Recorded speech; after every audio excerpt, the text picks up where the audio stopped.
মনসামা মায়ের পুজো হচ্ছে এখানে, আমরা এই পুজোতে এসেছি। এটা মায়ের মন্দির, সুন্দর লাগছে দেখো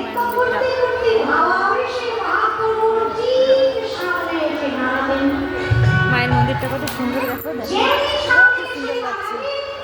এখান থেকে সিঁড়ি রয়েছে নামার জন্য, এই সাইডে কীর্তন হচ্ছে।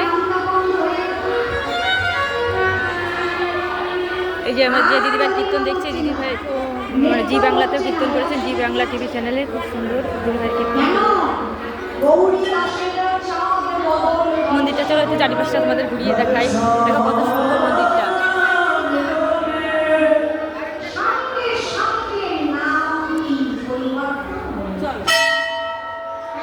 এই সাইডে এটা মনে হচ্ছে নাট মন্দির তৈরি হচ্ছে, মন্দিরের পিছন দিকটা এটা। এলো মন্দিরটা তোমাদের একবার ঘুরিয়ে দেখালাম, এটা হচ্ছে মন্দিরের ছাদ।